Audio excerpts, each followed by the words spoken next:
Audio screen okay है। Yes sir. Okay.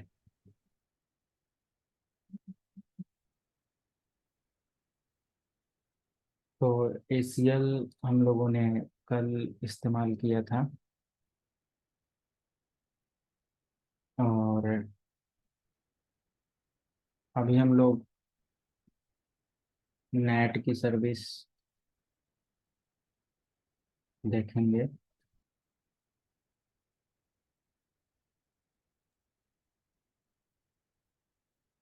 Net means network address translation, और एक important ये भी सर्विस है प्रोडक्शन बेस पर और हर जगह पे।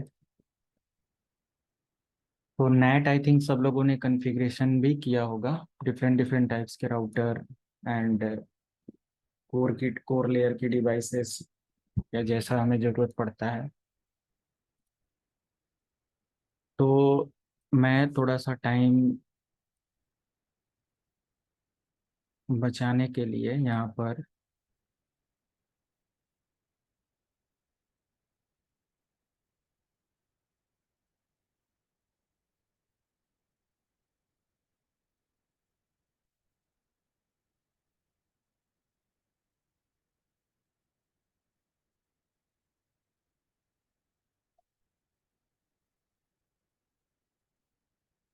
एक डायग्राम ओपन करते हैं, इसमें कुछ चीज़ें हम लेकर चलेंगे।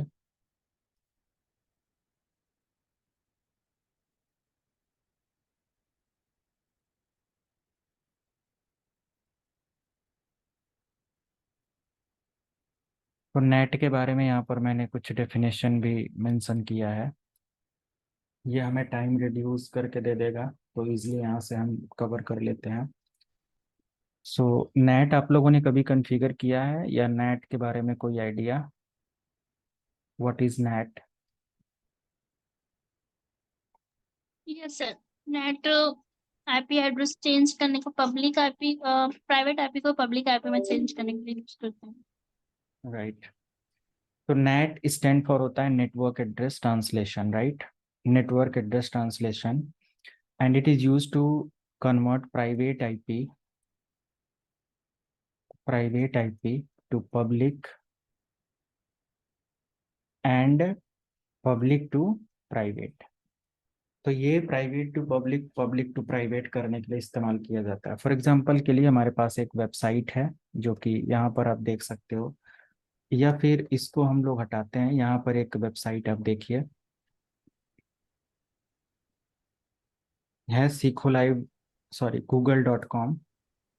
सारे इंटरफेसेस की आईपी प्रॉपर दिखे पहले। ये यहाँ पर ये हो गया, ये इसके लिए है। डन।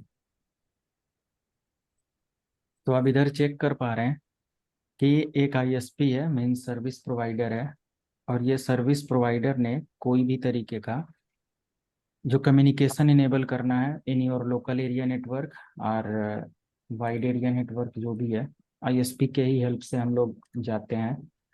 कि अगर हमें प्राइवेट कोई सर्वर है, जैसे ये है google.com, और ये सर्वर हमें बाहर से एक्सेस कराना है, तो हम क्या करते हैं कि इस सर्वर को लोकल एरिया के अकॉर्डिंग एक आईपी की कॉन्फ़िगरेशन दे रखे हैं। ये हमारा लैन टोपोलॉजी। अब देखो, this is all about LAN topology और प्राइवेट आईपी।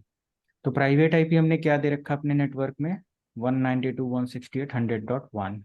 और हमारे सर्वर का प्राइवेट आईपी क्या है? 192.168.100.2। और हमने यहाँ पर इसका डीएनएस एंड गेटवे सब सेटअप कर रखा है। अगर बाहर कोई यूजर हमारे सर्वर को एक्सेस करेगा, तो क्या सीखो लाइव.com या हमारा जो google.com है, या हमारा जो आईपी है, यही डायरेक्ट हम लोगों को शेयर करेंगे? नहीं ना। हम अपनी नहीं। प्राइवेट इंफॉर्मेशन क्या नहीं। पब्लिक एरिया में डायरेक्ट शेयर करते हैं? कभी नहीं ना। No no. तो हमें क्या करना होगा? यहाँ पर एक सिक्योरिटी चाहिए होगी, है ना।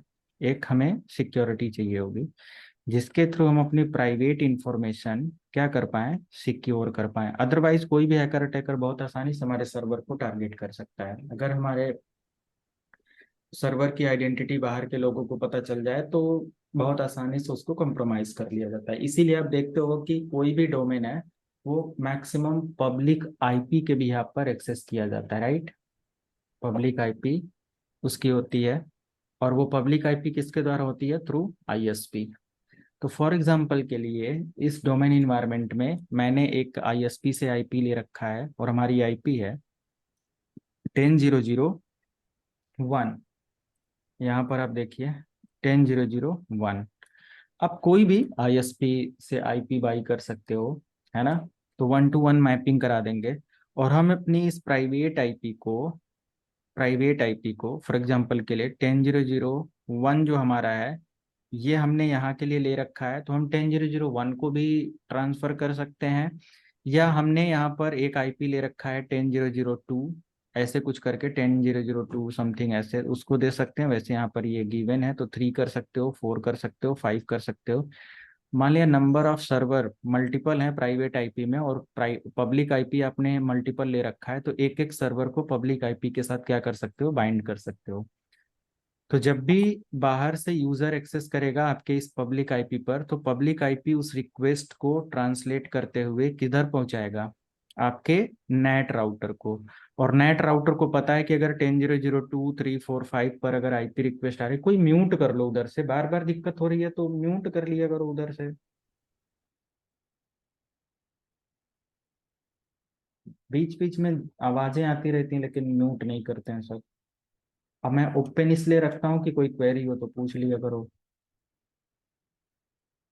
टॉपिक से थोड़ा वो हट, मतलब इधर भी ध्यान देना होता है, और उधर फिर जब बार बार कोई ट्रिगर करता है ना आवाजें और ये सारी चीजें, तो मैं क्या बोलना है कभी कभी इधर उधर चीजें हो जाएंगी, ठीक है। तो बाद में आप लोग कहोगे कि वहां पर ये चीज मिस हुआ, स्केप हुआ, कुछ भी है। कंसंट्रेट रखिए, कोई ऐसे हिस्ट्री इतिहास तो पढ़ा नहीं रहे हम कि रटी हुई चीजें हैं कि इसने इस ईयर में आक्रमण कर दिया था, ये सब नए नए टर्म्स एंड कंडीशन लेकर पढ़ाना पड़ता है। इतना वो नहीं है, टेक्निकल चीजें हैं, है ना। वैसे भी मार्केट में इस एरिया को लेकर देखो तो लुप्त हैं लोग। तो फोकस करने दो आप लोग, और अपने एंड से म्यूट रखो। सेशन 10 5 दिन में एंड होने वाला है, ऐसी चीजें ना करो, मेंटेन करो थोड़ी। लैब एडवांस लैब चल रही है सब। क्या पॉइंट हम कवर कर रहे थे? प्राइवेट टू पब्लिक, कुछ ऐसे, ठीक है। टॉपिक आप लोगों का मिस होगा और दिक्कतें होंगी, ठीक है। फिर उसकी रिस्पॉन्सिबिलिटी हमारी नहीं है अगर नेक्स्ट उससे कोई कुछ वो किया तो, फिर बस सिलेबस खत्म होगा। यहाँ पर 10.0.0.2 3 4 5 6 ऐसे मैंने कुछ किया, मीन्स मल्टीपल। आप देखो प्राइवेट आई पब्लिक आईपी मीन्स आपका जो भी सर्विस प्रोवाइडर है उससे आप आईपी ले सकते हो, कोई भी आईपी आपको मिल जाएगी, और उस आईपी के अकॉर्डिंग आप अपनी प्राइवेट आईपी को ट्रांसलेट करा सकते हो। तो हम लोग यहाँ पे 1 to 1 मैपिंग करेंगे, क्योंकि यहाँ पर हमारे पास एक सर्वर है और इस सर्वर की आईपी हम ट्रांसलेट करेंगे अनदर आईपी के साथ। अब आप अगर गूगल का भी देखेंगे तो ऐसे ही गूगल वगैरह भी हमारे पब्लिक आईपी में वर्क करते हैं, उनकी पब्लिक आईपी हमें पता होता है, but exactly in side of network क्या चल रहा है वो हमें पता नहीं होता। अगर वो पता रहे तो हैकर अटैकर बहुत आसानी से डायरेक्टली सर्वर को कंप्रोमाइज कर सकते हैं, डेटाबेस के अंदर जा सकते हैं और दिक्कतें होंगी, राइट। तो जो भी ट्रांसलेशन होता है ना, नेट पैकेज जो हमारा तैयार होता है, इस पैकेज के अंदर कंप्लीट इंफॉर्मेशन होती है कि जो भी हमारा ट्रांसलेशन हो रहा है प्राइवेट एरिया का पब्लिक के साथ, और पब्लिक का प्राइवेट के साथ, ये दोनों मेंटेन करता है नेट का पैकेज। ओके, हमारे राउटर को बताता है, जो हमारा कोर राउटर होगा उसको ये बताएगा, ठीक है। और कोर राउटर उस आईपी को ट्रांसलेट करके private to public and public to private data packet को कंप्लीट कराएगा, कि जो पैकेट था जिसके लिए था जहां से था वो चीज कंप्लीट होती है। तो ये एक सिक्वेंशियल प्रोसेस है जो कि सेंडिंग और रिसीविंग के समय हमारे private to public and public to private जो भी क्लाइंट रिक्वेस्ट आती है हमारे डोमेन के लिए, हमारे सर्वर के लिए, हमारे मशीन्स के लिए, वो चीज होता है यहाँ पर। तो वही चीज यहाँ पर भी डिफाइन करी गई है। आप इसको या इस डिटेल को पढ़ेंगे तो ये वही सारी चीजें आपको देखने को मिलेगा। अब हम लोग यहाँ पर क्रिएट करते हैं कि कैसे ये चीजें वर्क करती हैं। तो सिंपल, हमारे पास एक नेट राउटर है, एक आईएसपी राउटर है। दोनों राउटर की कॉन्फ़िगरेशन पहले कर लेते हैं। एंड दोनों राउटर की कॉन्फ़िगरेशन के लिए थोड़ा इधर देखो, और यहाँ पर हमने कॉन्फ़िगरेशन में FA0/1 पर 10.0.0.1 आईपी मैंने दे रखा है। ठीक है, उसके बाद ऑन भी है। और रिप की कॉन्फ़िगरेशन में मैंने 10, 11 और 192 ऐड कर रखा है। 11 मैंने क्यों ऐड कर रखा है? 11 मैंने क्या कहा कि जो आईपी आपको सर्विस प्रोवाइडर से मिलेगा उसके अकॉर्डिंग आपको वर्क करना है। तो मैंने अपने राउटर के अंदर जो दो आईपी अभी तक हम लोग अपनी ऐड करते थे, फॉर एग्जांपल के लिए ये तो हमारा आईएसपी बेस का कम्युनिकेशन, आईएसपी सर्विस प्रोवाइडर का आईपी है जो कुछ भी है। और ये हमने एक वैन आईपी ले रखा है जो कि हमारा पब्लिक आईपी, और हम चाहते हैं कि हमारा जो ट्रांसलेशन हो इसका वो इसी आईपी के साथ हो। तो हमें जो भी पब्लिक आईपी होगी ना उसको भी अपने नेटवर्क में रूट कराना होगा, राउटिंग कराना होगा। राउटिंग में बहुत अच्छे तरीके से पढ़ा चुका हूँ बहुत बार, तो ऐसा गलती नहीं करेंगे। जो भी आपकी नेटवर्क आईडीज हैं वो राउटिंग के अंदर उनकी एंट्री होनी चाहिए। विदाउट राउटिंग पैकेट रूट नहीं होगा। तो राउटिंग, स्विचिंग फर्स्ट प्रायोरिटी, इधर भी अगर कोई पार्ट है स्विचिंग फर्स्ट प्रायोरिटी मेंटेन करना, सेकंड राउटर की प्रायोरिटी मेंटेन करना, राउटिंग टेबल वगैरह एवरीथिंग, है ना। एंड देन आप उस पे नेटवर्क या आईपी सर्विसेज इंप्लीमेंट करते हो। तो ये एक सीक्वेंस में सारी चीजें होती हैं, राइट। तो मैं इसलिए यहाँ पर ये आईपी अटैच कर रखा हूँ। आप यहाँ पर 12 कर दो, 13 कर दो, मैं डिफरेंट डिफरेंट चेंज करके दिखाऊंगा, बट लिखने के लिए मैंने बस एक इस्तेमाल किया हुआ है। तो मेरा यहाँ पर जो FA0/0 है इसका आईपी देख लो, 192.168.100.1 है। सब कुछ ओके है। रिप के अंदर मैंने 192.10 दो एंट्री मैंने किया ही किया है। 11 की भी मैंने यहाँ पर एंट्री कर रखा है। 11, 12, 13 जितनी आईपी आप लिए हो सभी को यहाँ पर, जितनी पब्लिक आईपी आप की है सबकी एंट्री कर दो, ताकि रूट के अंदर उसकी भी टेबल इंफॉर्मेशन हमारे राउटर को पता हो। उसके बाद हम लोग दूसरे वाले राउटर पर आते हैं जो कि आईएसपी है समझ लो। और इसकी कॉन्फ़िगरेशन में हमारे पास FA0/0, 0/0 का जो आईपी है वो है 8881, 8880 है, तो मीन्स 8881 ही है ये। यहाँ पर लिख दो, कंफ्यूजन नहीं होना। नेटवर्क मैंने आइडेंटिफाई किया था। कंपनी या प्रोडक्शन में आपको वन नहीं लिख कर मिलेगा, मैं थोड़ा आसान करने के लिए लिखा हूँ। वहां पर आपको नेटवर्क आईडीज देखने को मिलेंगी, राइट। तो वो ध्यान देना है। जीरो रहेगा तो इसका मतलब ये नहीं कि जीरो ही अप्लाई कर दिया आपने इंटरफेस पर, जीरो अप्लाई करना है नेटवर्क रूट के अंदर। तो मैंने यहाँ पर 1 दिया, और सेकेंड पर मैंने दे रखा है FA0/1 10.0.0.2। अब इसको नेटवर्क के अंदर देखो, 880 जो हमारा होगा ये नेटवर्क के अंदर होगा, लास्ट में जीरो, ठीक है। तो जीरो जो आईपी होती है वो नेटवर्क एंट्री में करी जाती है। तो 10 एंड 8 की एंट्री आप इधर देखने को पा जाएंगे। फाइनली ओके है, हमारा सारा कॉन्फ़िगरेशन ओके है। अब हम यहाँ पर आ जाते हैं।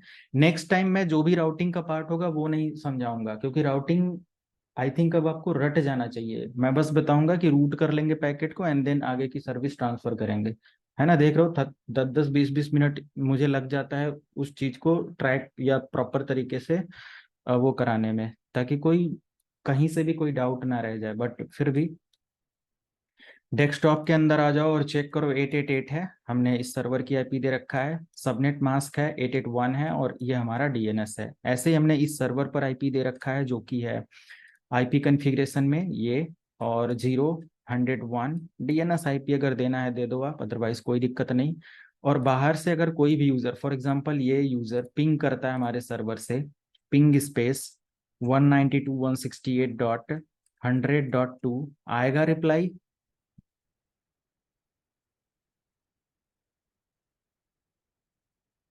आएगा, रूट हमारा हो चुका है, पैकेट प्रॉपर रिप्लाई आ रहा है, सारा कुछ है। तो अब अगर मान लिया कि मैंने यहाँ से जो रिप्लाई मैसेज सेंड किया है ये कोई ट्रांसलेशन नहीं कर रहा, डायरेक्ट हमारे इस सर्वर को पिंग कर रहा है। अगर मैं इस कंप्यूटर पर या इस राउटर पर चेक कर लूँ कोई नेट पहले से तो नहीं कन्फिगर है, अगर पहले से है तो मैं उसको हटा दूं। सो आईपी नेट ट्रांसलेशन इसकी कमांड है। So IP NAT translation, oh sorry, तो ऑलरेडी यहाँ पर चल रहा है। तो no IP NAT, no and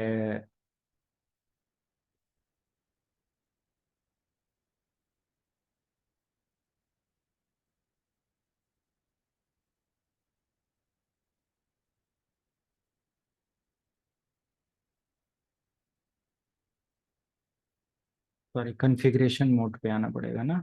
वो मैं कह रहा हूँ कि कमांड क्यों नहीं ले रहा है। No IP NAT inside source static, पता नहीं कितनी कमांड मैंने यहाँ पर रन किया है, पुरानी चीजें हटा देते हैं। तो एक हमारे पास है 10.0.0.3, 10.0.0.3, 10.0.0.3 ही मैंने यहाँ पर लगा रखा है।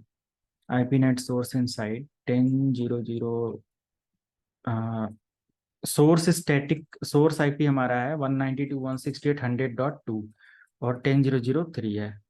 तो मैंने इसको नो कर दिया। Interface space F0/0 IP net, और फास्ट इथरनेट जो हमारा है ये आउटसाइड के लिए है, ना ना ना ना ना इनसाइड के लिए होता है। इंटरफेस स्पेस सीरियल 0/0 हमारा आईपी नेट आउटसाइड के लिए होता है। I think so space IP NAT translation अगर आप देखेंगे तो अभी कुछ नहीं दिखा रहा है, मीन्स सारा कुछ क्लियर है। तो एक ब्लैंक डिटेल के साथ मैं कॉन्फ़िगरेशन करा रहा हूँ। अब अगर मैं यहाँ पर दिखाऊंगा कि हमें इस वेब सर्वर को एक्सेस करना, अब ये वेब सर्वर क्या है हमारा, HTTP सर्वर है।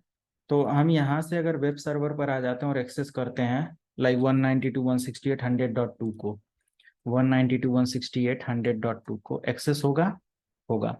अगर मैं यहाँ पर इसको क्लोज कर दूं और दोबारा से एक्सेस करूं, और मैं जो पब्लिक आईपी दे रहा हूँ 10.0.0.3 ले लो, 11.0.0.3 ले लो, जो भी है ऐसे कुछ, अगर मैं 11.0.0.3 दे दूं, एंटर करूं, एक्सेस होगा? नहीं होगा। अगर मैं यहाँ पर 10.0.0.3 एक्सेस करता हूँ, होगा? नहीं होगा, क्योंकि ये सब एंट्रीज में नहीं है, ये रूट में नहीं है। तो हमें क्या करना है, एज अ पब्लिक आईपी इसको अलॉट करा देना है ताकि बाहर से रिप्लाई भी आए। अभी रिप्लाई के लिए अगर मैं दिखा दूं पिंग स्पेस, तो पिंग स्पेस 10.0.0.3, कोई रिप्लाई हमें यहाँ पर देखने को नहीं मिलेगा। एंट्री आई थिंक 10 की है या 11 की भी है, 11 की मैं दिखा देता हूँ। 11 के लिए मैं यहाँ पर आ जाता हूँ, 11 की तो मैंने एंट्री भी कर रखा है। तो 11.0.0.3, मैंने 11.0.0.0 के रूट की एंट्री किया है, नेटवर्क एंट्री किया है। There is no any host IP entry on NAT router. So in this situation first we have to configure NAT routing information on net router, then target or source will be able to access the particular NAT IP, okay, from the different location। तो जो हमारी NAT IP होगी वो एक public IP की तरह action करेगा जब हम ट्रांसलेट करा देंगे। तो इसके लिए हमें क्या करना पड़ेगा, सिंपल कॉन्फ़िगरेशन मोड पे आना है, and IP net inside source, ये सिंगल एक लाइन की कमांड आपको याद रखनी है, स्टैटिक, ओके। क्वेश्चन मार्क लगाएंगे, आपको डेटा मिल जाएगा कि हमें, अब देखो, हमें आईपी को ट्रांसलेट कराना है, पोर्ट वगैरह का ट्रांसलेशन या टीसीपी यूडीपी का कुछ नहीं चेक करना है आपको, आईपी ट्रांसमिशन ट्रांसलेशन आप समझ रहे हो। तो स्टैटिक और हमारा जो प्राइवेट आईपी है 192.168.100.2 है। क्वेश्चन मार्क लगाएंगे, पूछेगा कि ग्लोबल आईपी क्या देना चाहते हो, तो ठीक है ग्लोबल आईपी 10.0.0.3। उसके बाद मैंने कर दिया यहाँ पर enter. Interface space F0/0 IP NAT inside के लिए है, interface space serial 0, no no no, F0/0 inside है, और F0/1 आउटसाइड है। आईपी नेट ये आउटसाइड भेज रहा है। तो ये बस 4 लाइन का आपको कमांड याद रखना है, जो कि मैं अभी आप लोगों को शेयर कर देता हूँ। अपने रूट के अंदर बस इसकी एंट्री कर लेंगे अपनी लैब के अकॉर्डिंग। अब अगर मैं यहाँ पर रिप्लाई दे दूं, ध्यान देना, अगर मैं यहाँ पर रिप्लाई दूं, अगर मैंने यहाँ पर 192 से रिप्लाई दिया था तो ये कह रहा है रिप्लाई फ्रॉम 10.0.0, ये पहले वाला रिप्लाई है जब नेट कॉन्फ़िगर था। ये कह रहा है कि अगर आप इससे भी पिंग करेंगे ना तो भी हम इसी से रिप्लाई ले रहे हैं, ओके। तो मैं यहाँ पर अगर रिप्लाई दिलाता हूं अब कि पिंग स्पेस 192.168.100.2, ये रिप्लाई किससे दे रहा है? अनम्यूट कर सकते हैं अभी, बट बिल्कुल कंट्रोल करके रखेंगे अपने म्यूट अनम्यूट को। अभी क्लियर हुआ? ये रिप्लाई किससे आ रहा है? हमारा ट्रांसलेटेड आईपी से आ रहा है। क्लियर है यहाँ तक? Single yes sir. मैंने ट्रांसलेट किया। ये तो मैंने रिप्लाई लिया अपने 192 से, क्या मैं पिंग कर सकता हूं 10003 से?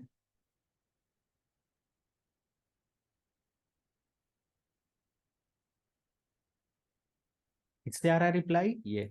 अब आपको क्या, किसी भी सर्वर को, किसी भी सर्वर को हम क्या कर सकते हैं, एक्सेस कर सकते हैं 10003 के थ्रू।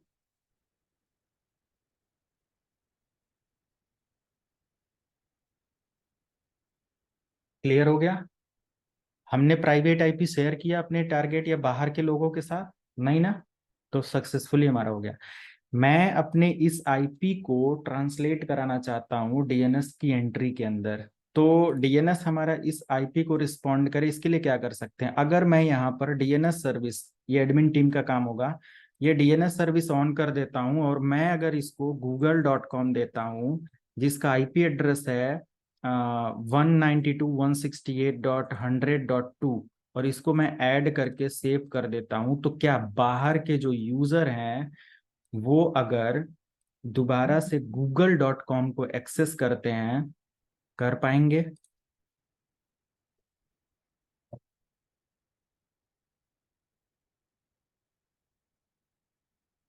नहीं ना? तो ये आईपी जो google.com है, ये कहाँ से एक्सेस होगा? इनसाइड एक्सेस होगा। हेलो? नेटवर्किंग जितना स्ट्रांग होगा ना आप लोगों का, आगे उतना ग्रो करेंगे इस सेक्टर में। नहीं तो फिर थोड़ी थोड़ी दिक्कत होगी। सिक्योरिटी को टच करने के पहले पूरी नेटवर्किंग, जितना नेटवर्क बेस बनाना चाहते हो, जितना आगे ग्रो करना चाहते हो, नेटवर्किंग पढ़ो। आप लोग जितना पढ़ सकते हो। अब देखो, अगर मैं यहाँ पर google.com एक्सेस करूं तो होगा इन साइड में। वैन में तो नहीं हो रहा है, क्योंकि वैन में ये आईपी नहीं जा रही है। हाँ सर होगा। होस्ट अनरिजॉल्व दिखा दिया। तो google.com क्यों अनरिजॉल्व दिखा रहा है? GOOGLE.com 192.100.2। तो हमें अनरिजॉल्व क्यों दिखा रहा है? अब इस एरर को सॉल्व करवा दो, मैं समझ जाऊंगा कि डीएनएस की जो कॉन्फ़िगरेशन मैंने करवाया था वो सबके समझ में आ गया, और उसको हमारी तरफ से अगले बैच में, मतलब जो भी फी होगा उस, कभी भी वो इनरोल करता है तो 2 और 300 और 400 का एक्स्ट्रा डिस्काउंट देंगे।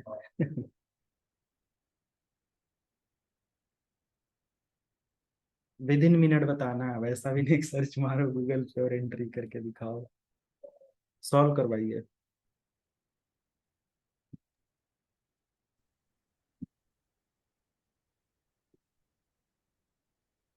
हेलो? सर सर्वर वन पे हमने डीएनएस दिया ही नहीं है सर्वर को। इसको सर्वर पे डीएनएस डीएनएस आईपी। आईपी नहीं दिया है, ठीक है, यही आंसर है। तो अगली बार जब आप वो लेना ना तो बता देना, मैंने ये आईपी कॉन्फ़िगर कर दिया।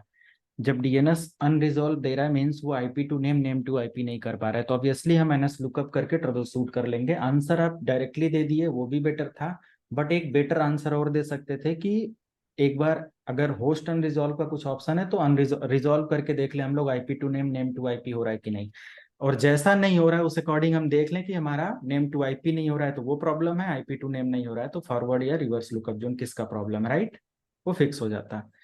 तो ये एक बेटर वो था, बट सेकेंडरी ऑप्शन दोनों आंसर सही थे। तो आपको तो सर अब मिलता है डिस्काउंट मिलेगा नहीं मिलेगा? हाँ, एक्स्ट्रा डिस्काउंट आपको मिलेगा।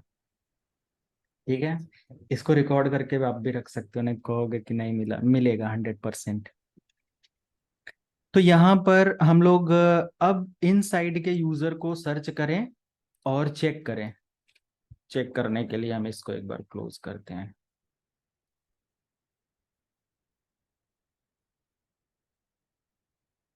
और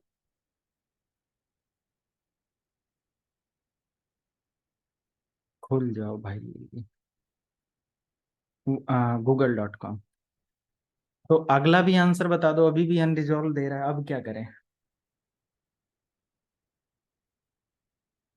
संतोष जी, अब तो दे दिया फिर भी नहीं हो रहा है। अब ऐसा नहीं कि वो डिस्काउंट हट जाएगा, वो रहेगा, वो उसी लिए था। अब क्या कर सकते हैं, दो लोग डिस्काउंट ले तो सकते हो।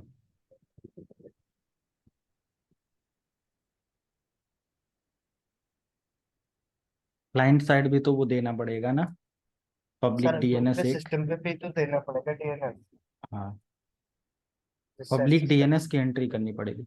बट एक रियल इन्वायरमेंट में जब हम होंगे तो हम बाहर वाले को या दुबई वाले को जो हमारे वेबसाइट को एक्सेस करना चाहता है उसको क्या बताएंगे कि ये डीएनएस आईपी है, उसको तो बताना पड़ेगा। उस कंडीशन में क्या काम करता है, उस कंडीशन में हमारे आईएसपी सर्विस प्रोवाइडर की डीएनएस एंट्री हेल्प मतलब ऐड की जाती है ना, तो वो एंट्री सर्च करता है इंटरनेट पर कि हमारा ये होस्ट अवेलेबल कहाँ पर है, क्लियर है, तो उसके डीएनएस से डीएनएस डीएनएस की क्वेरी होती है, क्लियर है। तो वो एक नेटवर्किंग कॉन्सेप्ट में आ जाएगा। अब क्या कोई इशू होना चाहिए?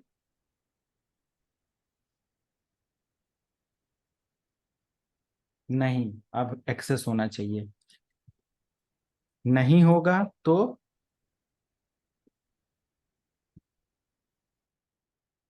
रिकॉर्ड को चेक करना होता, बट एक्सेस हो रहा है।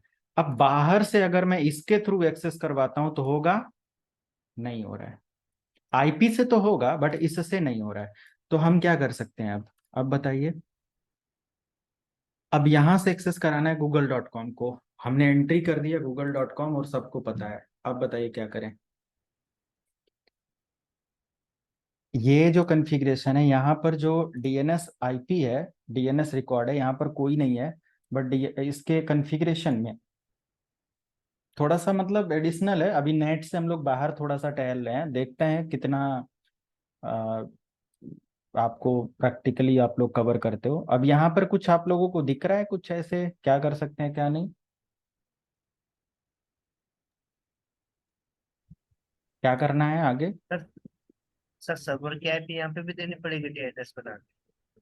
तो वो दे रखा है, तो हम डीएनएस की सर्विसेज में ये दे दें एंट्री इसकी खुद की, है ना। चलो सीखो लाइव.com करके 8.8.8.8 कर दिया, यही है ना। ये खुद का डीएनएस दे दिया, ऑन भी कर दिया। अब ब्राउजर पर आ जाओ और google.com को यानी इस सर्वर को एक्सेस करो। यस या नो, होगा कि नहीं होगा? सर समझ ही नहीं आया ये कैसे हो रहा है अभी। नहीं होगा, देखो। इसीलिए तो नेट हम लोग कर रहे हैं कि हमारा जो प्राइवेट है वो बाहर एक्सेस नहीं हो रहा है। तो हमें करना क्या होगा, हमने जो वैन आईपी लिया है उस वैन आईपी को अपने सर्वर के कॉन्फ़िगरेशन में अगर आए और डीएनएस की एंट्री के अंदर हम यहाँ पर एक और रिकॉर्ड ऐड कर दें, जैसे यहाँ पर एनएस रिकॉर्ड ऐड करें, और एनएस नहीं, ए रिकॉर्ड ही रहने दो, एक मिनट। ए रिकॉर्ड के अंदर ऐड करते हैं और google.com को 10.0.0.3 करके ऐड कर दें, ठीक है ये। अब अगर मैं इसके थ्रू एक्सेस कराऊं तो होगा? नहीं हो रहा है। तो अगली एंट्री क्या कर सकते हैं हम लोग, ये देखो, अगर वैन लेवल पे होता तो ये सारा हमारे आईएसपी एंड की प्रॉब्लम होती है, तो हमें वो भी मैनेज करना पड़ रहा है। तो हम क्या कर सकते हैं यहाँ पर, अब देखो, अपने इस सर्वर के आईपी की कॉन्फ़िगरेशन में, आईपी की कॉन्फ़िगरेशन किधर गया, डेस्कटॉप आईपी कॉन्फ़िगरेशन, ये जो डीएनएस सर्वर की एंट्री है, अब यहाँ पर तो हमारे पास एक ही सर्वर है, तो हम इसको हटाएं और 10.0.0.3 कर दें। 10.0.0.3 मैंने कर दिया, और फाइनली इसको ओके करते हैं, आ जाते हैं, एक्सेस करते हैं।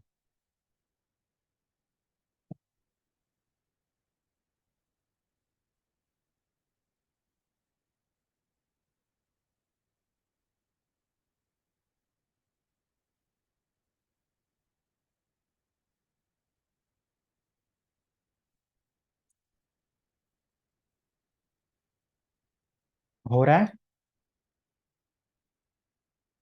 10.0.0 से एक्सेस हो गया ना सर्वर? यस।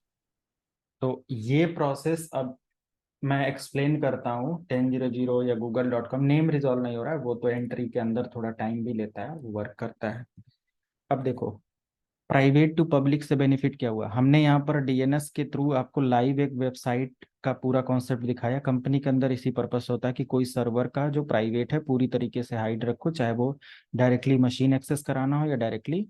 तो हमने अपने इस आईपी को ट्रांसलेट कर दिया, 192.168 को 2 को 3 के, मतलब 10.0.0.3 के अंदर, 11.0.0.3 के अंदर कर सकते हो, 12.0.0.3 के अंदर कर सकते हो, जो भी करना चाहे आप कर सकते हो। इसका अगर लाइव आपको चेक करना है तो आप एक काम करो, इस पर रिप्लाई लगाकर छोड़ दो। इसकी कमांड प्रॉम्प्ट पर आओ और यहाँ पर इसके साथ रिप्लाई लगाकर आप छोड़ दो। वैसे ये आईपी दी नहीं जाती है बाहर लोगों को, बट अभी यहाँ पर मैंने ये दे रखा है। अब मैं एक काम करता हूँ, इस ये जो रिप्लाई आ रहा है इसकी जगह पर अपने सर्वर पर आता हूँ, यानी कि अपने नेट राउटर पर, और यहाँ पर एक एंट्री मुझे करनी है।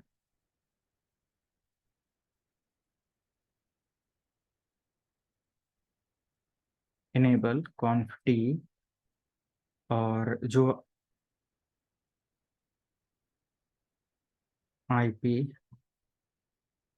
ये IP NAT translation, IP net, क्या कमांड था अभी, मैंने कमांड खुद ही वो किया, इनसाइड सोर्स स्टैटिक 192.168.100.2 को मैं 11.0.0.3 के साथ ट्रांसलेट करा दिया। अभी यहाँ पर देखना रिजल्ट चेंज हुआ कुछ, यस सर। 11.0.0.3 से आने लगा। तो 1-to-1 मैपिंग आप इधर चाहो कर सकते हो। अब ऐसा भी नहीं है कि हमने नेटवर्क नहीं बदला, हमने 10 के साथ भी कराया, 11 के साथ भी। आप 12, आप अगर आईपी आपको आईएसपी से मिलता है उसके साथ करा दो, कोई दिक्कत नहीं है, काम करेगा। ओके। और इन केस अगर मैं इससे पहले नो लगा देता हूं, पहले वाला काम करेगा। नेट हट जाने के बाद हमारा मेन आईपी से एक्सेस होना स्टार्ट हो गया, राइट। तो ओवरऑल ये कॉन्फ़िगरेशन है, और मुझे ये लैब पहले जैसा करना है ताकि, तो यहाँ पर मुझे रहने देते हैं, इतना तो वो है, अगला बैच समझ जाएगा, कभी नहीं होगा।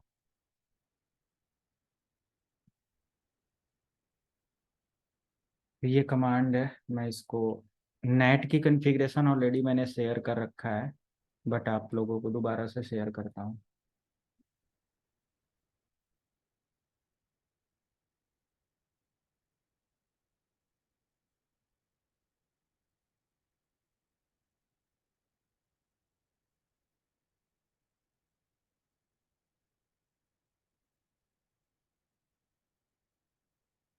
नाउ एक नेक्स्ट लैब लेकर जाते हैं सर, आईपी सर्विसेज में ही आपको मिलेगा। HSRP, HSRP के बारे में आपने सुना होगा कि नई कॉन्फ़िगरेशन है, नया मॉड्यूल है और ये सारी चीज़ें हैं। तो HSRP कैसे काम करता है देखते हैं, अगर लैब हमारे पास होगी तो बेटर है।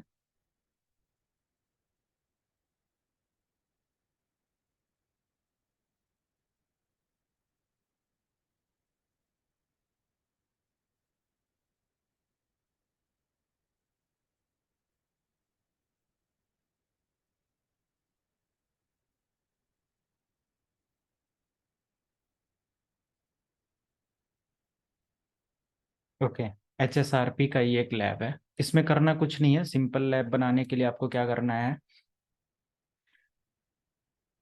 2 राउटर लेंगे, ये पूरा लैब समझो, और इसका स्क्रीनशॉट भी ले लेना, या वीडियो से जो वेबसाइट पर है उसके थ्रू जब कॉन्फ़िगर करना तो लैब को अच्छे से समझना कि क्या हुआ है।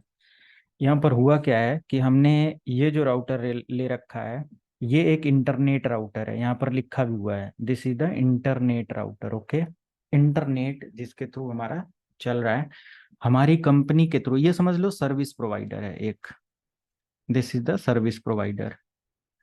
और ये हमारे पास क्या है, लोकल राउटर है ना। लोकल राउटर मतलब कि जो हमारे कंपनी का इनसाइड राउटर है, और जिसकी आईपी एड्रेस आप यहाँ पर चेक कर पा रहे हैं। और ये हमारे पास एक आईपी है इस इंटरफेस के लिए, जो कि मैं यहाँ पर ऐसे रहने देता हूँ। आई थिंक आप लोगों को अब दिख रहा है, ये इसके लिए है। ये इसकी इंटरफेस की आईपी है, ये इधर के इंटरफेस की आईपी है।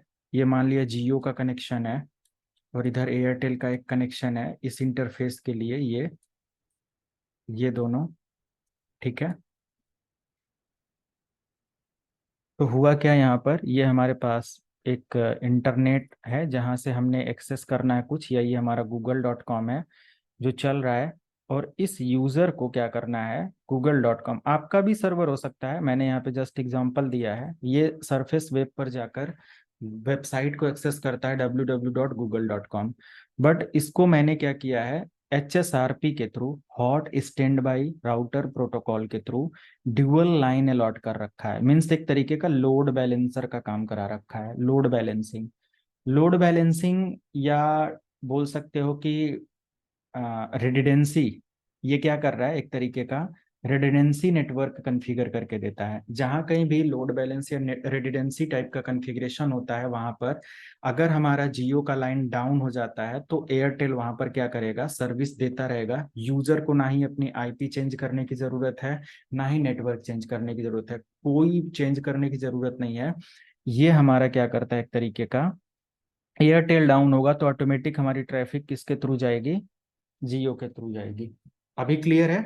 तो यहाँ पर इस टोपोलॉजी के लिए हमने यहाँ पर एक बीच में क्या दिखा रखा है, तो ये बीच में जो कॉन्फ़िगरेशन आप देख रहे हो, ये एक वर्चुअल राउटर है। This is the virtual router. ये होगा नहीं, ये काल्पनिक राउटर। ऑटोमेटिक जब आप कॉन्फ़िगरेशन करेंगे तो एक वर्चुअल राउटर यहाँ पर दिखा देते हैं। और ये जो वर्चुअल राउटर है, इसी आईपी को आपके इन सभी क्लाइंट के लिए गेटवे दे देना होता है। और ये जो वर्चुअल राउटर है, ये दोनों राउटर के साथ एक्सेस कर रहा होता है। तो जब भी हमारा एक राउटर डाउन होता है, एक कनेक्शन डाउन होता है, हमारी रिक्वेस्ट तो किसको जा रही है, डायरेक्टली वर्चुअली इस राउटर को जा रही है। तो ये वर्चुअल राउटर क्या करेगा, अगर ये अप है तो इसको देगा, ये अप है तो इसको देगा, है ना। अगर दोनों अप हैं तो ये ऑटोमेटिक प्रायोरिटी सेट करता है, जिसको हम लोग अभी समझेंगे प्रायोरिटी लेवल के अकॉर्डिंग भी, HSRP, है ना। एक्शन रहेगा, काम करेगा और ये सारी चीजें। तो एक एक्टिव राउटर बनेगा इसमें और एक स्टैंड बाई रहेगा। एक्टिव राउटर ट्रैफिक तब तक हैंडल करेगा जब तक वो लाइव है। एक्टिव अगर डाउन होता है तो ऑटोमेटिक दूसरा राउटर क्या बन जाएगा, स्टैंड बाई से एक्टिव में आ जाता है। तो वो एज अ हमारा एक्टिव राउटर काम करने लगता है, और जो भी हमारी ट्रैफिक होती है दूसरे राउटर से हैंडल होना स्टार्ट हो जाता है। ओके, तो इस पर्पज से हम लोग HSRP जैसी कॉन्फ़िगरेशन करते हैं। BRRP का भी कॉन्सेप्ट ऐसे है। तो hot standby router protocol provide network redundancy used for 100% uptime network. Means दो दो कनेक्शन है, अगर एक डाउन हो जाता है यूजर के लिए तो भी ये गूगल एक्सेस करता रहेगा, ड्यूअल लाइन कनेक्शन है। अब दोनों लाइन डाउन हो जाए तो फिर ऐसे 10 लाइन ले लो, 10 लाइन डाउन हो जाए तो भी नहीं कुछ, वो तो भी तो एक्सेस ही नहीं होगा वो। अगर क्वेरी कभी कभी ऐसा स्टूडेंट कर लेता है या लर्नर जो भी हैं आप लोग कर लेते हैं कि दोनों लाइन डाउन हो जाए, तो फिर ऐसा कोई क्वेरी नहीं होता है। ठीक है, एक डाउन होगा तो एक वर्क करेगा, दोनों डाउन हो जाएगा तो ऑब्वियसली नेटवर्क डाउन है, सिंपल। तो हम लोग यहाँ पर क्या करते हैं, network administrator used more than one gateway to balance traffic. Traffic balance करने के लिए नेटवर्क एडमिनिस्ट्रेटर क्या करता है, एक से ज्यादा कनेक्शन एक से ज्यादा कनेक्शन और गेटवे इस्तेमाल करता है। टाइमर की बात अगर करें तो हर 3 सेकंड पे एक राउटर दूसरे राउटर को active router and stand by router की ट्रैफिक सेंड करते रहेंगे। अगर एक्टिव राउटर, तब तक एक्टिव राउटर हर 3 सेकंड पे ये बोलता रहेगा कि मैं एक्टिव राउटर हूँ, एक्टिव राउटर हूँ, एक्टिव राउटर हूँ, ये ठीक है, ठीक है, आंसर करता रहेगा। एंड यहाँ पर ये 3 सेकंड में रिक्वेस्ट ये करता रहता है, और अगले 3 सेकंड में रिप्लाई नहीं आता है तो इसका एक लास्ट टाइमर है 10 सेकंड, जो कि 10 सेकंड तक ये वेट करेगा। अगर 10 सेकंड के अंदर रिस्पॉन्स नहीं आया तो अगले 10 सेकंड के बाद एक्टिव राउटर डेड हो जाएगा और as a standby router, as a active router काम करेगा। एक्टिव राउटर और स्टैंड बाय राउटर के जो एल्गोरिदम है, यहाँ 5 स्टेट आपको देखने को मिलता है। पहला इनिशियल स्टेट, दूसरा listen, speak, stand by and active. ये 5 स्टेट में इनका इलेक्शन होता है। जैसे हमारा HSRP के अंदर इलेक्शन होता था कि पहले हमारा BPDU मैसेज जनरेट होगा, BPDU मैसेज हमारे नेटवर्क पोर्ट को या स्विचेज को ट्रांसफर होंगे, वो स्विचेज उस BPDU मैसेज का एनालिसिस करेंगे, प्रायोरिटी एंड जो VLAN ID है उन सब चीज़ों के बिहाफ पर फिर हमारा जो ब्रिज ID है, रूट ID है, उसका इलेक्शन करते हैं। वैसे यहाँ पर भी हमारा जो 5 स्टेट वर्क करता है वो काम करेगा। 5 स्टेट में इनिशियल स्टेट जो होता है हेलो मैसेज का होता है।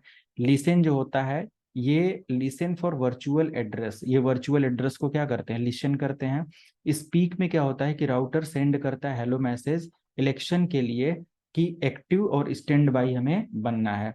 उसके बाद स्टैंड बाई मैसेज में क्या होता है कि राउटर सेंड करता है हेलो मैसेज का एक तरीके का रिप्लाई मैसेज है, या समझ सकते हो कि एक फाइनल मैसेज है जिसके थ्रू स्पेलिंग चेक कर लेंगे, एंड मैसेज करता है ये, और एज अ एक्टिव राउटर या स्टैंड बाय राउटर के अकॉर्डिंग वो इलेक्शन हो जाता है। और फाइनल जब हमारा इलेक्शन हो जाता है तो एक्टिव और स्टैंड बाय क्या होते हैं, एज अ VR राउटर की रिक्वेस्ट के अकॉर्डिंग एक एक्टिव और एक VR राउटर मतलब एक स्टैंड बाय काम करने लगता है।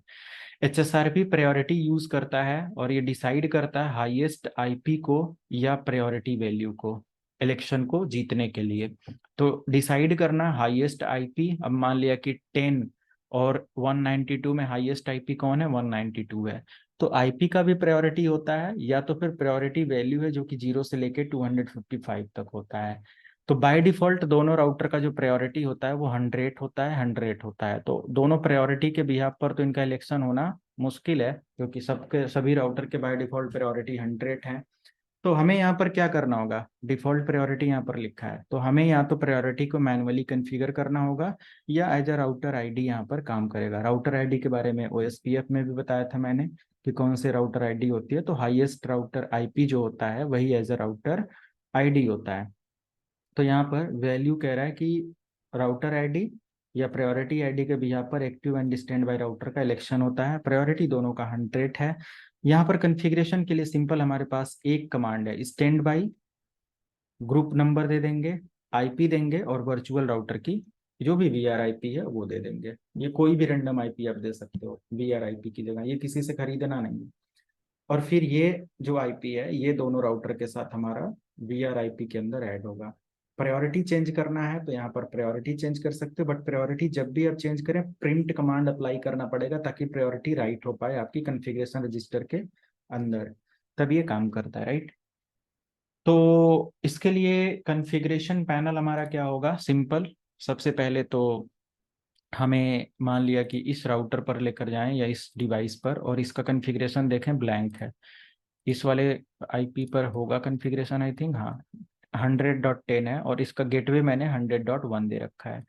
मेरा जो कनेक्शन है, मैं अगर यहाँ से एक्सेस करता हूँ, पिंग करता हूँ किसको, 888 को, 888 पर कॉन्फ़िगरेशन है, जो हमारा टारगेट है 888 रिप्लाई है।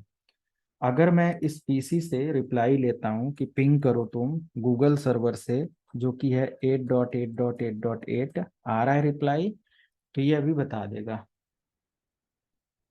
आ रहा है देन ओके, नहीं आ रहा है देन ओके, आ रहा है मीन्स ये सारा कॉन्फ़िगरेशन हमारा चल रहा है। राउटिंग वगैरह हमारा हुआ है, तो राउटिंग आप लोगों को ऑलरेडी पता है कैसे करेंगे, ठीक है।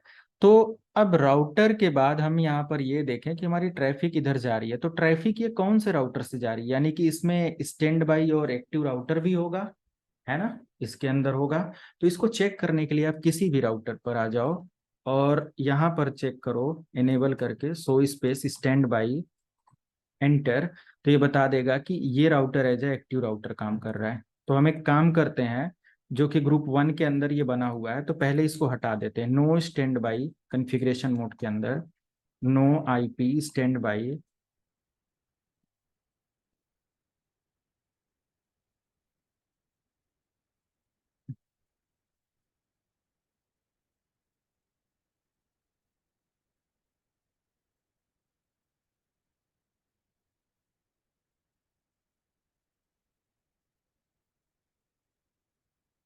Interface mode. तो इंटरफेस मोड हमारा कौन सा इस्तेमाल किया गया है,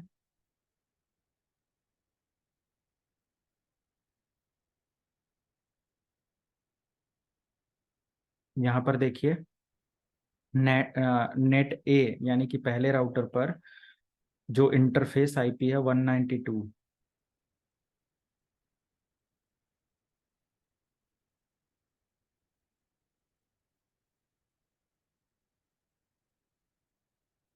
ये है G0/0/0। ध्यान देंगे, ये हमारा पोर्ट है G0/0/0, और ये हमारा है, ये भी हमारा G0/0/0 है। ऊपर वाला जो पोर्ट है 0/0/1 है, और ये 0/0/1 है। तो इंटरफेस स्पेस एक बार देखो, यहाँ पर आपको पोर्ट भी डिटेल मिल जाए।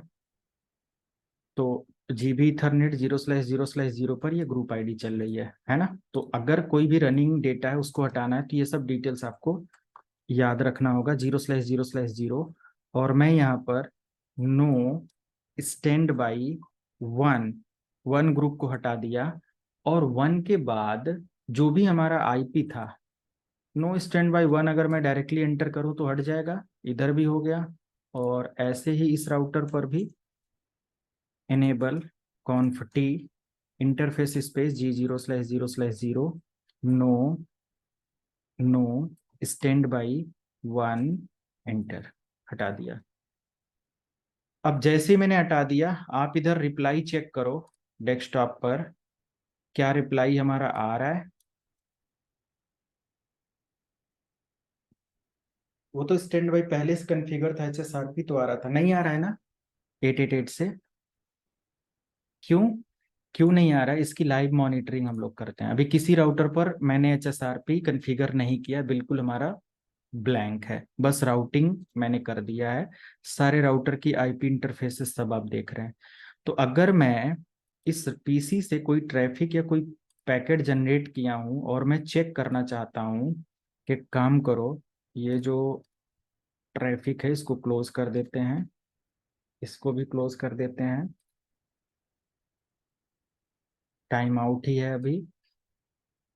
और मैं एक पैकेट जनरेट करता हूँ यहाँ से, पिंग मैसेज, यहाँ से मुझे पिंग यहाँ भेजना है, पैकेट फेल होगा। क्यों फेल हुआ, सिमुलेटर पे आ जाते हैं और इस पैकेट का एनालिसिस करते हैं। थोड़ा इधर आ जाओ, ये पैकेट भेजा, इस पैकेट को जब आपने भेजा तो इसके पास इंफॉर्मेशन क्या आ रही है कि the particular packet content IP header, और in IP header there is source IP which is 192.168.100.10 and the destination IP is 88888 and ICMP message है type 8। Layer 2 Ethernet information about source and destination details and port Ethernet address means connection हमारा proper है कि नहीं, ये information दे रहा है। Outbound there is no, inside there is no connection, okay। तो जब पैकेट आगे जा रहा है तो क्या इन्फॉर्मेशन, इसके पास पूरी इन्फॉर्मेशन है, किसको लेकर जाना है, कहाँ लेकर जाना है, तो गूगल की आईपी और ये सब पता है।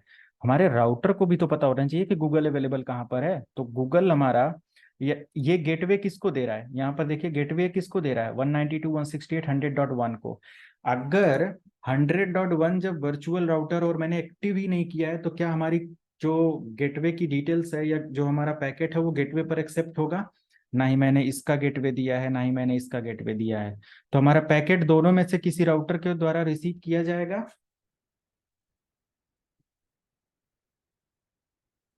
हाँ या ना? No sir. नहीं। तो नो यही सर। रीजन था।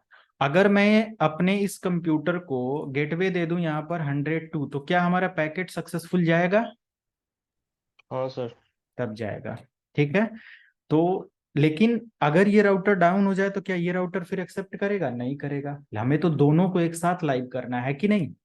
तो हम वन बाय वन चाहें तो दो कनेक्शन है तो दोनों को यूज करें, बट हम चाहते हैं दोनों एक साथ ट्रैफिक को बैलेंस करें, as active and as a standby. तो हम क्या करेंगे, अपने इस पैकेट को आगे लेकर चलते हैं और देखते हैं स्विच के पास क्या आया। स्विच के पास आया तो स्विच के पास कोर लेयर की इंफॉर्मेशन ही नहीं है, मैक एड्रेस की इंफॉर्मेशन है। तो मैक तक तो स्विच के साथ ओके है, बट राउटर का आईपी तो पता होना चाहिए, लेयर 3 की इंफॉर्मेशन। पैकेट आगे इधर लेकर जा रहा है। अब इसको जब मिला तो ये कह रहा है कि पैकेट डिस्कार्ड हो गया। क्यों डिस्कार्ड हो गया? पोर्ट मैक एड्रेस और ये सब कह रहा है कि अवेलेबल ही नहीं कोई ऐसा डेटा लेयर 3 की इंफॉर्मेशन में, ओके। पैकेट हमारा यहाँ पर लॉस, पैकेट हमारा सभी को भेज भेज के ये चेक कर रहा है कि क्या कोई ऐसा पैकेट है रिप की इंफॉर्मेशन जा रही है, अपडेट बाकी सब कुछ हो रहा है, बट हमारा पैकेट लॉस है, कोई एक्नॉलेजमेंट यहाँ तक जाने का नहीं है। तो हम क्या करने वाले हैं, HSRP यहाँ पर कॉन्फ़िगर कर देंगे और हमारा प्रॉब्लम सॉल्व हो जाएगा। तो आप दोनों राउटर पर एक कमांड अप्लाई करेंगे जो आपकी लोकल लैन आईपी है उसके लिए। तो हमने इंटरफेस स्पेस ऑलरेडी G0/0/0 के अंदर मैं हूँ, या तो फिर कमांड रिपीट कर लो और उसके बाद स्टैंड बाई 1 IP। अब वर्चुअल आईपी एक दे दो 100.1, और बस इतना ही देना था। और दूसरे वाले राउटर पर आ जाना है स्टैंड बाई 1 IP 192.168.100.1।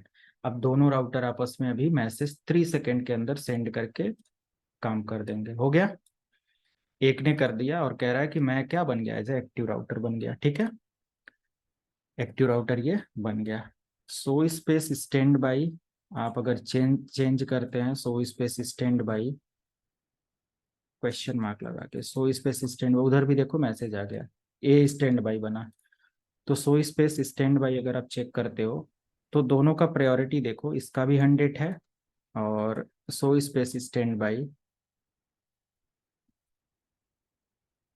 इसका भी 100 है। प्रायोरिटी तो नहीं ठीक है, तो हमने यहाँ से आईपी जो दे रखा है उसके अकॉर्डिंग ये इलेक्शन कर रहा है। और हेलो मैसेज का टाइमर देख सकते हो 3 सेकेंड और 10 सेकेंड है, कितनी देर में रिस्पॉन्स दिया यहाँ पर लिख कर आ रहा है।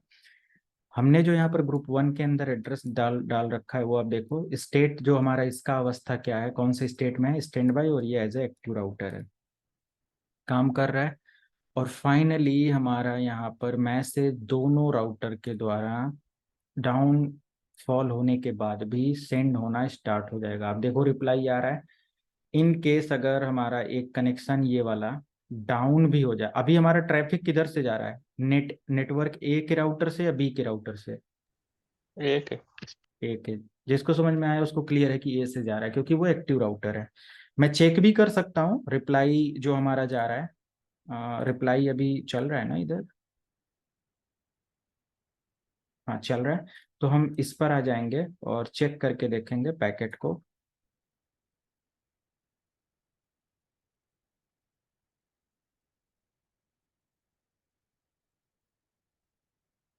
डिलीट कर लिया इस पैकेट को, एक भेज लेते हैं यहाँ से इसको।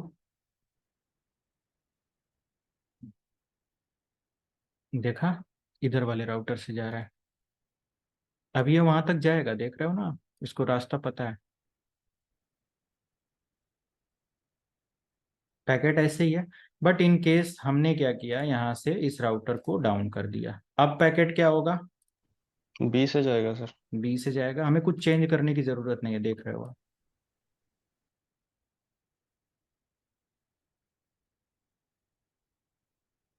और ये सक्सेसफुल, क्लियर है। तो इस तरीके से हमारा ये कॉन्फ़िगरेशन होता है और वर्क करता है।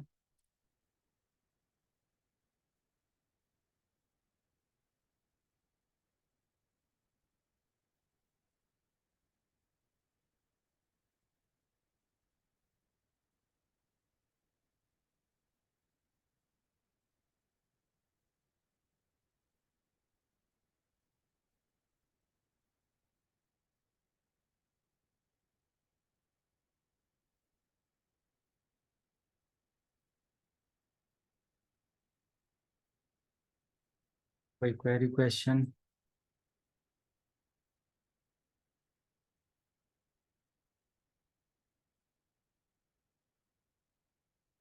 डायग्राम सेम बना लेना या दो राउटर के साथ आप अपना सेटअप कर लेना। रिकॉर्डेड वीडियोस के भी थ्रू जा सकते हो, बट मैं ये डायग्राम भी शेयर कर देता हूँ ऐसे करके।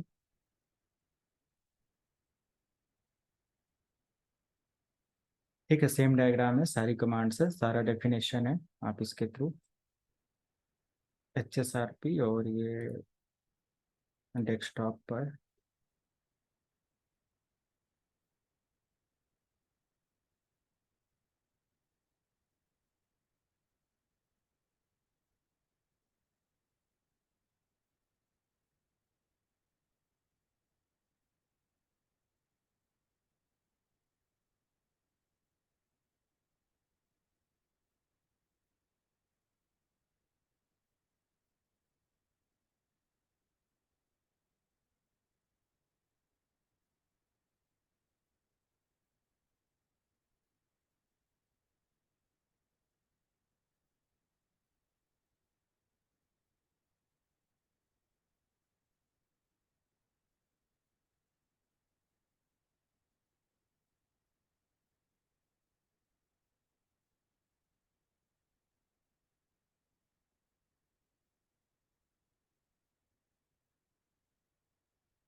डाउनलोड कर लीजिए।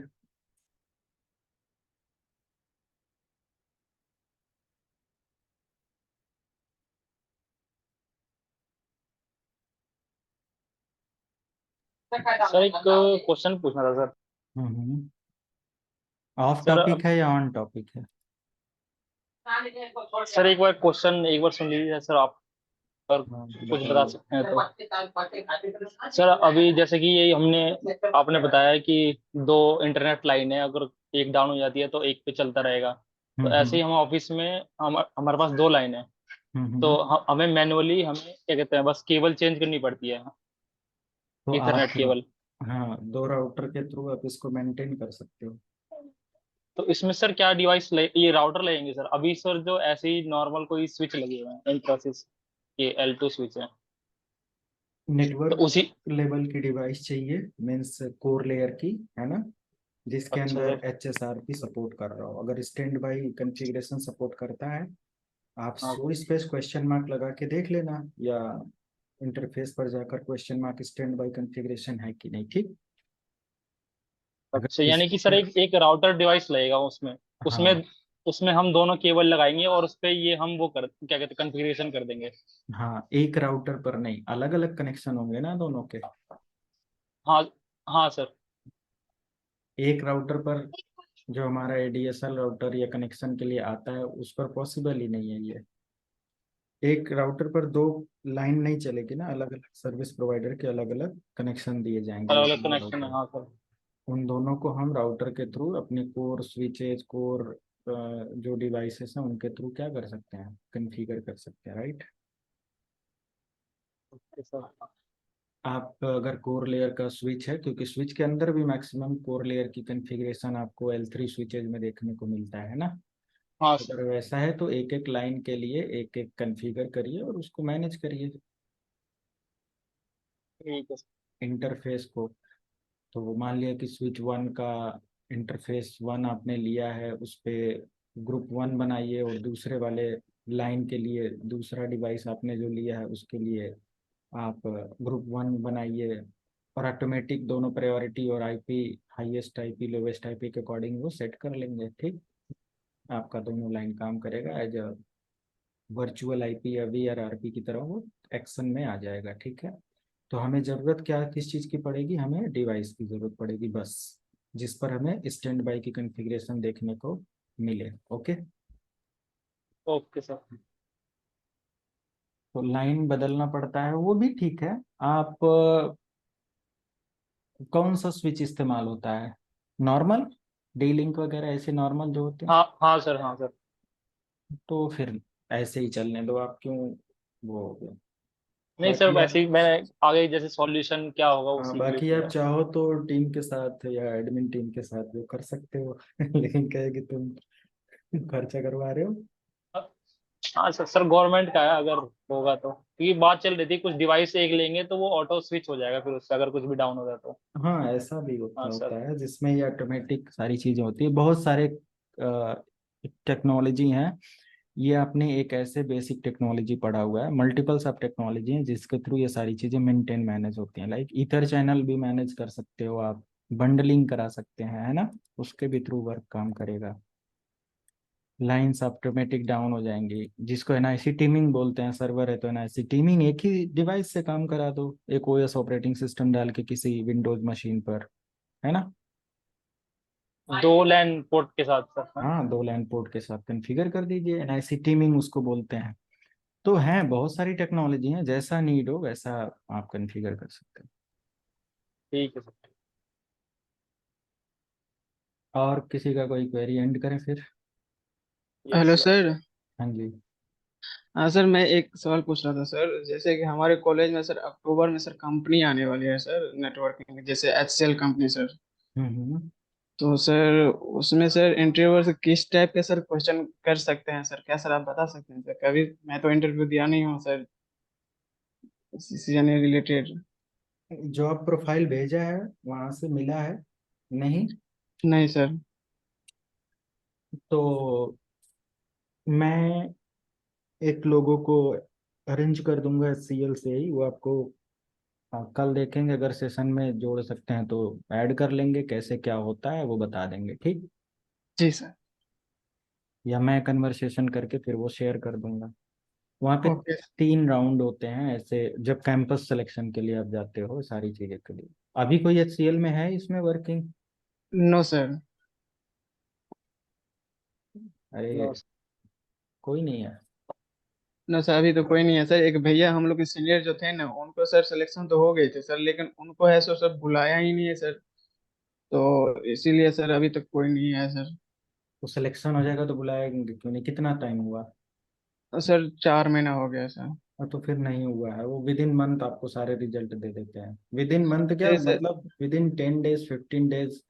या कॉलेज नहीं। का तो कैंपस सिलेक्शन नहीं पता, बट ऐसे ऑन बोर्ड कैंपस सिलेक्शन जो होता है वो इंस्टेंट आपको सारी डिटेल्स मिलती है ना। इनकेस आप अपने HR से कम्युनिकेट कर सकते हो, बहुत ही जी अच्छा है, सर। वो प्रोवाइड करते हैं वो लोग। ओके सर, एक्चुअली ये था ना, सीनियर भैया से को ये था सर कि कॉलेज से ही लग गया था तो उन लोग को, लेकिन उनको ये हुआ था सर कि सिलेक्शन हो गए हुए थे, ठीक है सर। बाद में उसको बोला कि कॉलेज आपके खत्म हो जाएगी तो फिर बुलाया जाएगा, लेकिन फिर से अब बोल रहे आपको इंटरव्यू देना पड़ेगा। जैसे स्टार्ट में थी, फिर अभी वैसे ही फिर करना पड़ेगा सर। तो 3 महीने बाद उनका री राउंड शुरू हो जाता है। अगर आप पहले अटेम्प्ट में नहीं जा पाते हैं तो अगेन आप 3 मंथ के ड्यूरेशन में अप्लाई करके काम कर सकते हो, है ना। जी। तो मे भी अगर कोई रीजन, बस कोई मार्किंग या 3, देखो पहले तो पूरा कम्युनिकेशन बहुत ही गुड होना चाहिए, है ना, पहले सेक्शन या पहले राउंड के अंदर। जी सर। तो पूरा उसी की टेस्टिंग होती है, कम्युनिकेशन, कोई टेक्निकल वर्ड टच नहीं होगा। एंड सेकंड में जब आप जाएंगे तो टेक्निकली सारी चीज़ें देखी जाती हैं। एंड फाइनल जो होता है वो तो प्रोसेस होता है। तो पहला जो होता है ये आपके कम्युनिकेशन स्किल पर है, टेस्टिंग होती है, कुछ वर्ड लिखा रहेगा उसको, ये सब चीज़ें पढ़ना और ये सारी चीज़ें, बट एग्जैक्टली पूरी डिटेल्स हम डिस्कशन करके शेयर करा देंगे। वर्किंग प्रोफेशनल है उसमें से, मैं उन लोगों को बोल दूंगा, वो लोग वो कर देंगे। 2016-17 के उसमें CCN ने और एडमिन और इन सब चीज़ों की जो आज भी वहाँ पे वर्किंग है, और 2016-17 में उनको मैंने पढ़ाया था CCN ने। वो आज वहाँ जी पर सर। बड़ी बड़ी बड़ी अच्छी अच्छी प्रोफाइल पर है, क्योंकि काफ़ी टाइम हो चुका है, 6 साल 7 साल, जी सर। राइट। जी सर। तो मैं शेयर करा दूंगा जो एक्सपीरियंस होगा, अवेलेबिलिटी अगर कल परसों में जैसे होती है, ठीक है। जी sir. Okay sir. Okay, good night.